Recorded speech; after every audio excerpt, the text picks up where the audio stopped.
A very good evening to you, and thank you for being with us once again here on KUTV's news at 9. Our reporters have been up and about preparing all stories that pertain and interest and affect you. Now, before that, we will get the highlights.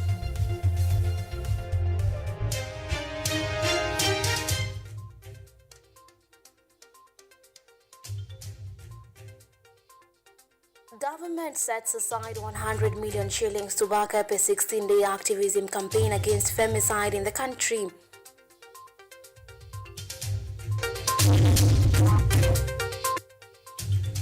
Kenya National Commission on Human Rights reports an increase in cases of murders, abductions, and torture over the past 18 months.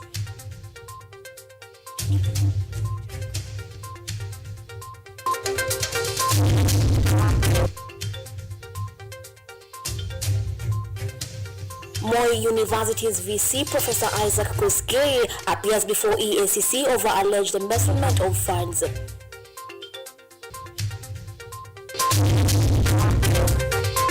in Kamukunji Majengo area, fire killed 7 with several others nursing injuries. Police say cause of fire is yet to be determined.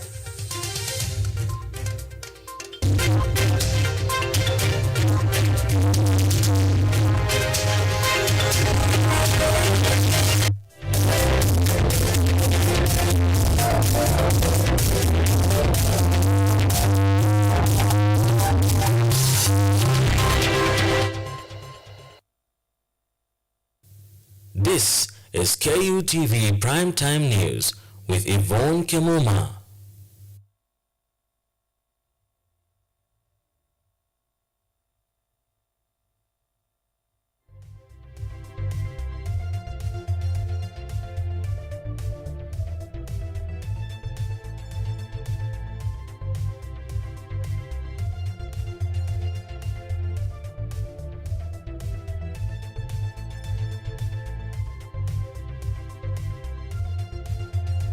On the sign language interpretation is Lucy Kiariebi with us to the end of this broadcast. Engage with us on X at KUTV_Kenya. We are on YouTube at KUTV News Kenya.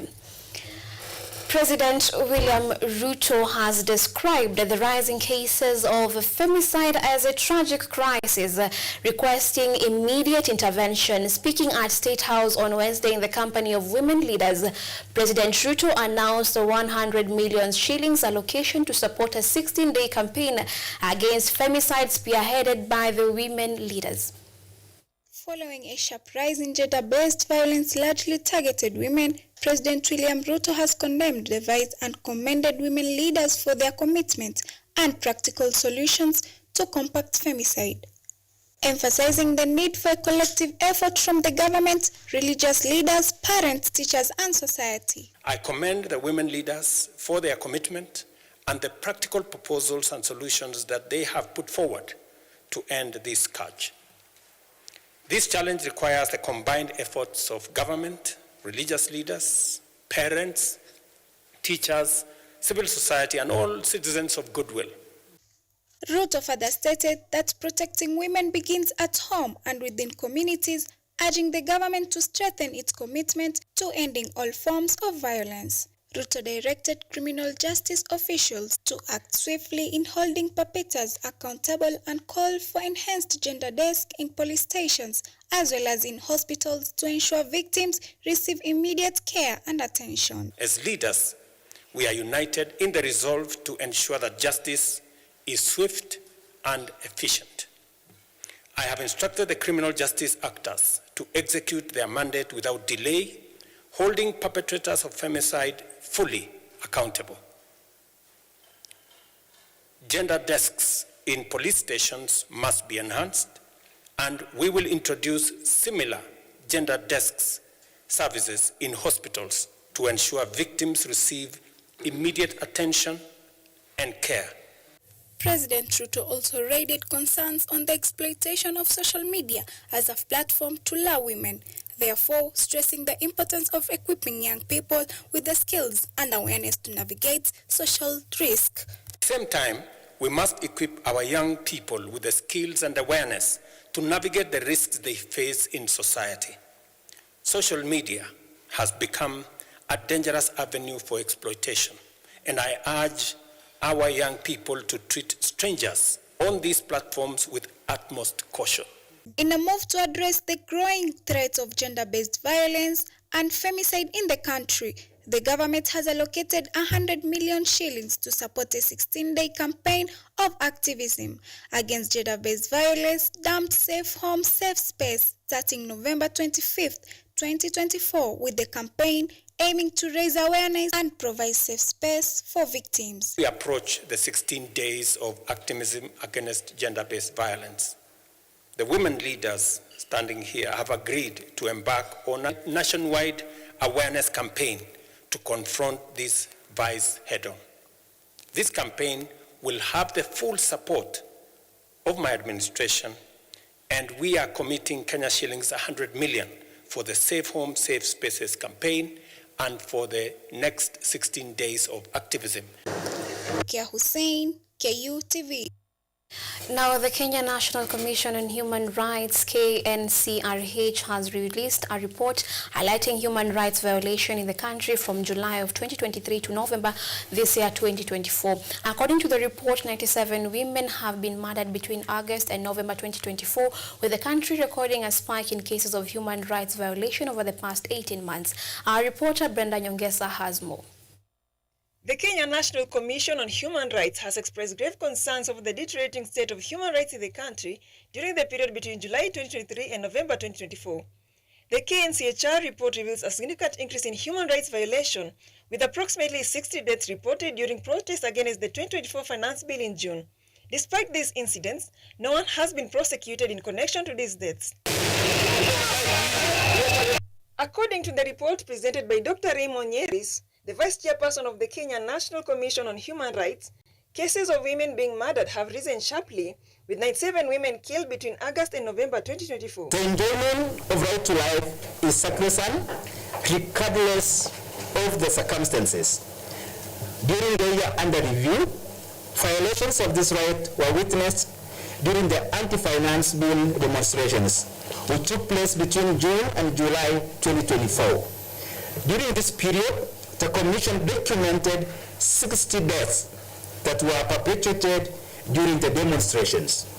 The Commission also notes the unprecedented surge in femicide cases, with 97 cases having been reported in the last 3 months. The Commission has also documented 74 cases of abductions over the past year, with 26 people still missing, many of whom were linked to protests against the 2024 Finance Bill. We further recorded 74 cases of enforced disappearances in the period June to November 2024, out of which 26 people are still missing today. The Commission is now calling on the Independent Policing Oversight Authority, IPOA, to investigate these cases and ensure accountability. It has urged the government to adopt the Minnesota Protocol on the investigation of potentially unlawful deaths. The Commission commends the Inspector General of Police for acknowledging that deaths did indeed occur during the demonstrations and calls upon him to expedite investigations on these cases and bring the perpetrators to book. We call upon IPOA and to investigate and recommend charges against any officers implicated in extrajudicial killings. We further call on the government to adopt the Minnesota Protocol on the investigation of potentially unlawful death. The Commission's recommendations emphasize the need for accountability, justice, and respect for constitutional rights. It calls on government agencies to take decisive action to address these critical issues and ensure that Kenya remains a nation committed to upholding human rights. Brenda Nyongesa, KUTV. At least 7 people are dead, with 16 others nursing injuries following a fire incident at Kutv village in Majengo, Kamukunji, Nairobi County on Tuesday evening. The fire, described by Kamukunji Member of Parliament Yusuf Hassan as one of the deadliest fire incidences ever witnessed in the constituency, left 3 members of the same family dead, with a majority of the victims, mostly men, being taken to nearby hospitals with varying degrees of injury. The cause of the fire still remains unknown, with police Nairobi Police Chief Adamson Bungei confirming that investigations are underway. Survivors of the incident are now pleading for help to rebuild their lives after losing their homes and belongings in the fire.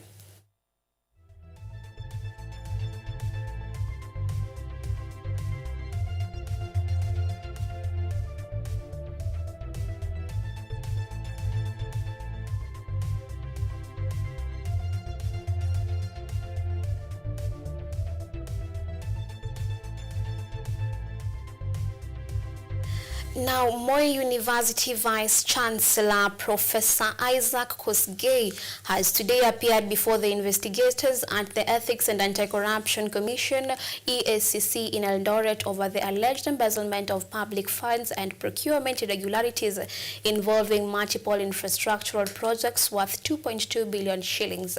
Anyango Sylvia has more. Professor Isaac Kosgei, the Vice-Chancellor of Moi University, appeared before investigators at the North Rift Regional Offices of the Ethics and Anti-Corruption Commission (EACC) in Eldoret today regarding allegations of procurement irregularities and embezzlement of public funds at the university. Kosgei is the 59th person to record a statement in the investigation pertaining to several infrastructure projects valued at 2.2 billion Kenyan shillings, which commenced in June 2024. The EACC listed 11 projects which are under investigation. This includes proposed construction of a school of public health, dentistry and nursing and related works for 726.4 million Kenyan shillings, construction of library phase 2 at Annex campus and its related works for 1.1 billion Kenyan shillings, electrical installation at the school of public health and dentistry at a cost of 148 million Kenyan shillings, the electrical installation at the library annex at a cost of 169 million Kenyan shillings. Several components of the same library project at the Annex campus are under investigation by EACC, including mechanical and air conditioning, allegedly at a cost of over 35 million Kenyan shillings, construction of an amphitheater project at the main campus, and also consultancy services for the various projects. This is besides the 24 million worth get and purchase of donkeys to replace tractors, an allegation that Kosgei denied. Kosgei is also accused of interfering with investigations by delaying to submit crucial investigation documents, including approved budgets, signed contracts, and minutes of the council meetings that approved work on the projects. Other officers invited for interviews and statement recording include the head of development units Moses Kipkulei, the head of procurement Wilson Bett, and chief accountant Egla Samoei. The university is currently in a crisis with workers including Dons on strike, demanding over 12 billion Kenyan shillings in salary arrears. Students, on the other hand, are uncertain of their future following the indefinite strike notice that was issued on 3rd of October this year. The story of how Moi University started with modest beginnings in 1984 as the second public university with 83 students in 310s on the lawns of Kaptagat Hotel is now on a declining trajectory, with the 40th anniversary this year hinting of a possible collapse. This follows continuous embezzlement of university funds, engagement in unprofitable businesses, and even students paying school fees to fraud accounts. Anyango Sylvia, KUTV. Well, with that report by Anyango Sylvia, we are due for our first break here on KUTV's news at 9. See you on the other side. Don't go anywhere.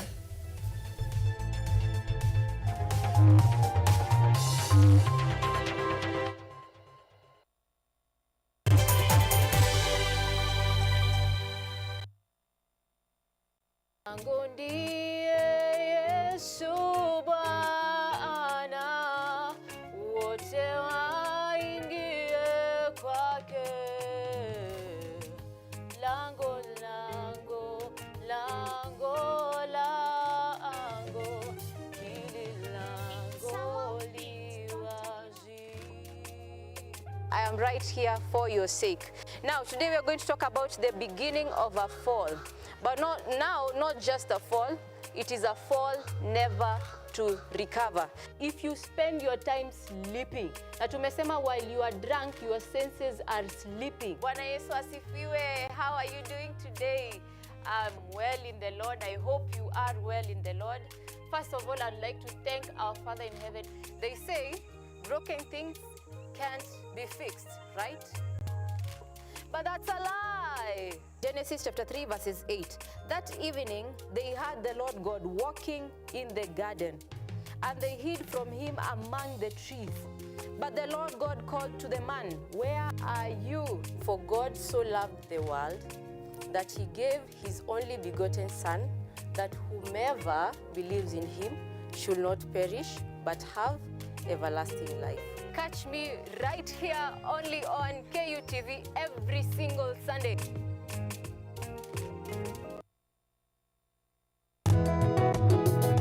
Katika maisha yetu ya leo, wakulima na jamii nyingi kwa ujumla wanakumbatia teknolojia mbalimbali na kilimo hai ili kuondoa magonjwa sugu na kuongeza usalama na utoshelevu wa chakula.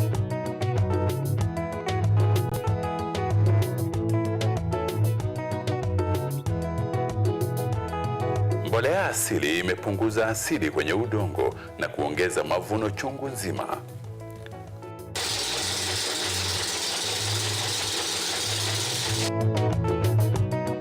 Wajua tuko shambani, na humu shambani pia kuna ng'ombe, kuna kuku, na wanaacha uchafu wao. Na huo uchafu si wa kutupwa, ni wa kutumika katika kilimo kama mbolea.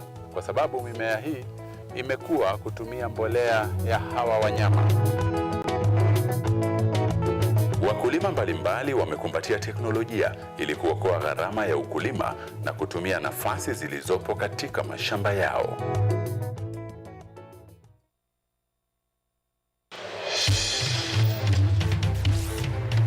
Tunachimba hadi mizizi kukuletea yanayojiri. So mimi naomba tu serikali yetu ya Mungu, jibarikiwe na Mungu, iweze kuteremsha bei ya mafuta. Yanayokukumba tuna maizi, tunakutetea sisiri. Kwa kweli ni speciali tukikupambia makala ya mwanamke mwake. Utasema hupendi mizizi ya habari. Nami Caroline.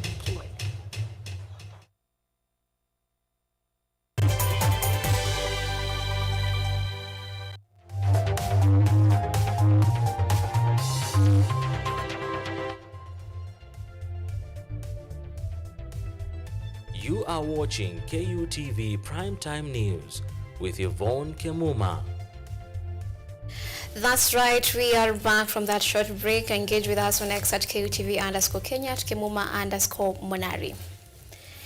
Kizza Besigye, a prominent Ugandan opposition figure, has denied charges against him that include plotting to attack military targets in Uganda alongside illegal possessions of 2 firearms in Kenya. Besigye, who has lost 4 presidential elections against President Yoweri Museveni, has been locked up at Luzira prison until December 2nd, 2024. This comes hours after his wife, a respected human rights advocate and executive director of UNAIDS, Winnie Byanyima, called on the Ugandan government to release her husband from where he was being held. According to Byanyima, Besigye was kidnapped last Saturday while in Nairobi for Martha Karua's book launch.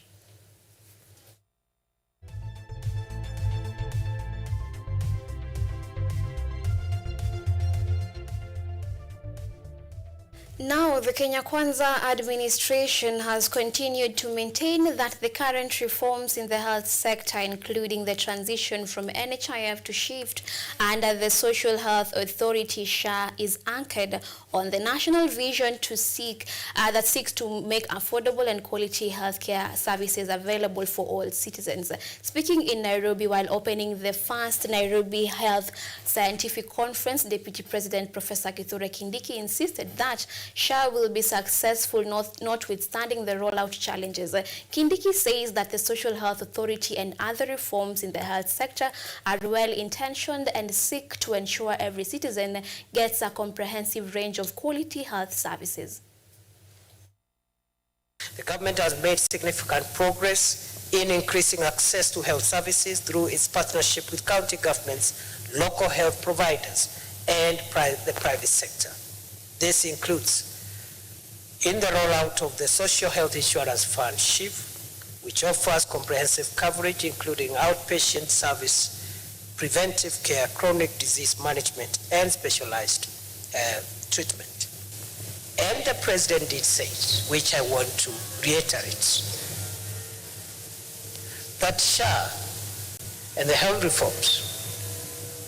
Challenging as the reforms are, those reforms will succeed. And he said, because those reforms are well-intentioned and anchored on our national vision, the reforms will succeed so that way, those who think a country like Kenya, a developing country, with all its challenges, cannot roll out a successful health reform program that has been impossible to roll out in some of even the developed countries. Those who think that a country like Kenya cannot do it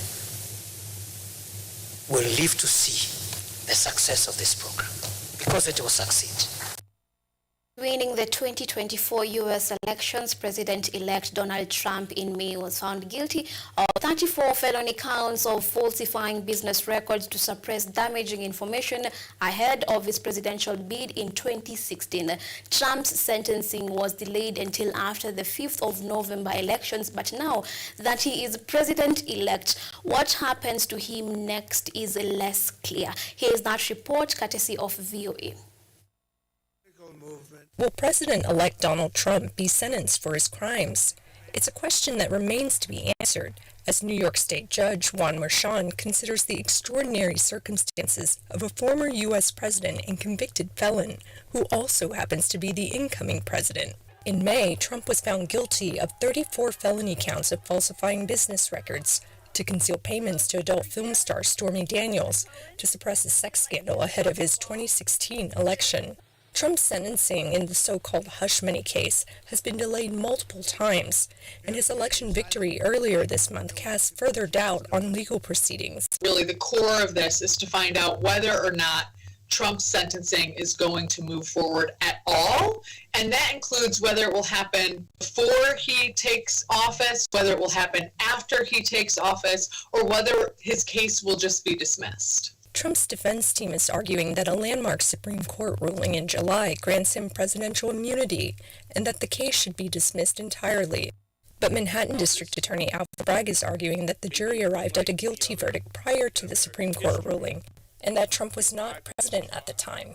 In a letter to the judge, he indicated that prosecutors would oppose attempts to dismiss the case, but were open to delaying sentencing until after Trump's term in office. If Juan Merchan decides that... Well, with that report, we are due for a second break before we come back with the sports news. Don't go anywhere. We'll be right back.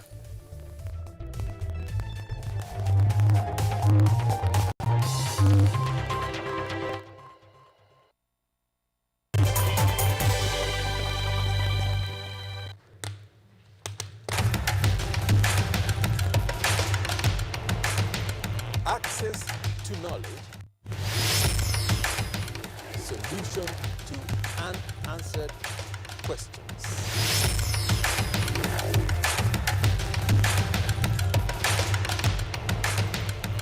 Guidelines to pursuing your rights and repossessing your property, intellectual or material. This and more only on Law Matters.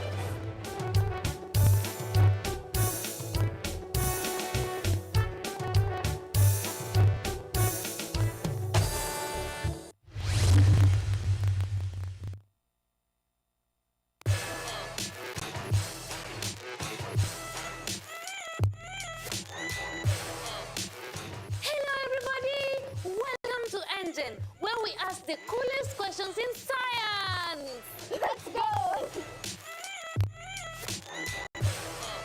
Is yogurt really just rotten milk? Why do humans need sharks to survive? How did a 12-year-old boy from Africa invent modern vanilla farming? How do you deliver medicine to a chimpanzee? Can poop be useful? How can you save the planet by reducing air pollution? To help us answer these questions, we are inviting some wonderful guests from the world of science. They will enlighten you, make you hungry for knowledge, oxygenate your brain, and make your ideas flow. This is Engine Season 3. Let's go!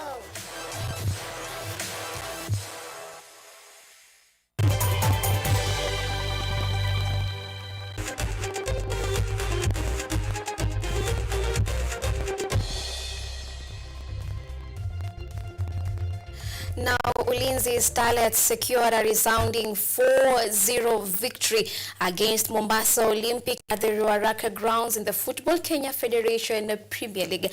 Mercy Iron, Lucy Nato and Cindy Ngairo are all on target for Ulinzi. The defeat adds to Mombasa Olympics' war following their 3-2 loss to Zitex Parks last Saturday at Makande Primary School, leaving them 10th on the league table with 5 points. Ulinzi Starlets climbed to 8th with 6 points. Meanwhile, Kibera Soccer Women, Trinity Starlets, Kenya Police Bullets, Vihiga Queens and Bungoma Queens continue to dominate the top 5 positions in the league standings.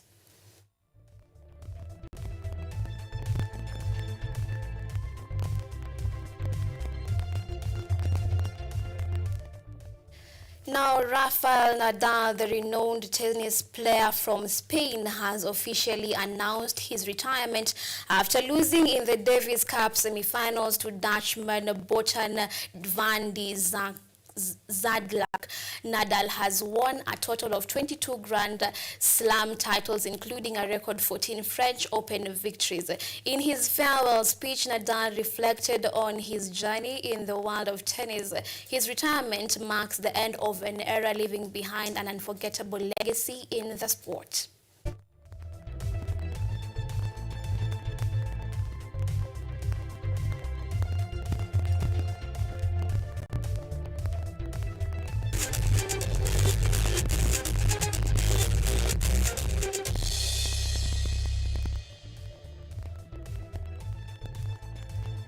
Well, thank you for choosing KUTV News at 9. We have been with you since the beginning of this hour. Now it is time for us to call it a night. My name has been Yvonne. Kemuma, our sign language interpreter was Lucy Kiarie. See you on the other side.